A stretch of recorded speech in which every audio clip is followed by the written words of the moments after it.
50% more young people are showing up at hospital ERs with mental health and substance use issues today than 7 years ago, but they aren't getting the type of care that they need. My name is Asante, and I've always said that the peer support process is similar to making music. Through music and support from my friends and my family, I got to overcome depression and tragedy.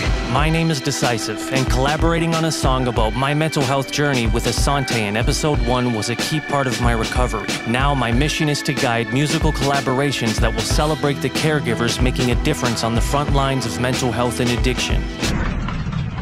Welcome to Cypher. How many of you guys in here feel like someone owes you an apology? And how many of you guys feel like you owe somebody an apology? Yeah, that's pretty much how it goes. If we're all sitting around waiting for somebody to give us peace, somebody has to do something. Tara Muldoon and Solitair are two caregivers working under tough conditions. The first time that I walked into a correctional facility, I was super intimidated. You have to clear security, and I walked onto a range of 35 men. When I was 18, I was attacked and raped. And I can't continue to hold on to the grip that I feel like the trauma had on me.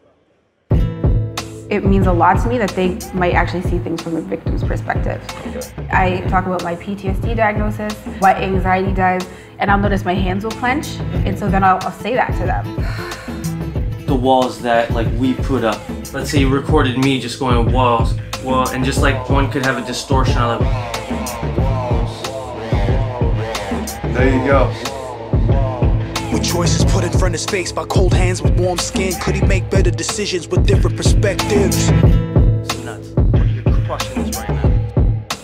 Alright, let's get it. Are you guilty or innocent when the walls of justice are closing in like a vice grip? Life get realer than a pilot caught up in a tailspin, and you living on the wind, vulnerable from within, and you dealing with your sins, can't even seem to get a win. If I'm being vulnerable, then I'm setting the stage for other people to be vulnerable as well. And then we have this music piece, and it all has to go hand in hand. So basically, once you open up the MPC, it's pretty easy to use. So we physically bring in, all intents and purposes, a studio to them. Follow that metronome like. So one person will set the tempo. You hear that click? Another person will pick the drums. There you go. Now you got the rhythm. They basically take it anywhere they want to go. Suddenly, people who hate each other are now a team. What could I prove by being brolic? These my brothers. We all came from single mothers, poverty stricken, bitching the fiends, duck undercovers. I like this. Rich, just lay your voice down. Nobody loved us. Stuck in these walls with no promise till I got a helping hand to bring my soul to solace.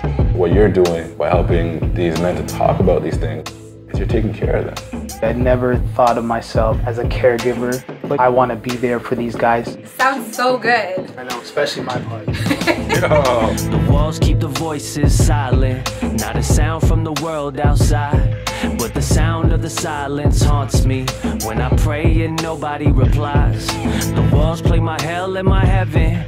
I'll be safe when it crumbles to the ground. Sledgehammer to the bricks, Lord knows that I've missed feeling high as it all falls down. God, look at me now. I hope people are healing. Let's flip it. How do you take care of yourself? Man, the streets hot, the correctional hotter than Cabo. Better have bravado, commissado, I end up like Apollo, facing Drago. G-scars like G-stars, the way I wear it. Surround myself with the realest for the healing of my spirit. Whether you're a caregiver in a prison or at home, you need to manage your stress. This means finding coping mechanisms that work for you. I journal, I color. I try to stay healthy. Go to a Blue Jays game and scream and go out of control for 3 hours. I try to surround myself with people who have a positive outlook on life. And not being afraid to ask for help. Because there's days where I'm like, I just can't do this. What I saw was not at all. I thought what I saw was not at all. The writing on the wall was washing off. I focused on the dark and not the stars, till the light woke me up from nodding off. Look at me now. As a caregiver, it's part of your job to acknowledge the fact that you're in a tough, vital role that only you can fill, and that you're gonna make some mistakes. I mess up all the time. And it's learning to be in a space now where those mistakes don't hold me back. You have to find some kind of way to bridge that gap. Being a caregiver is a tough job. So help those you care for achieve and attain forgiveness, but also be sure to forgive yourself.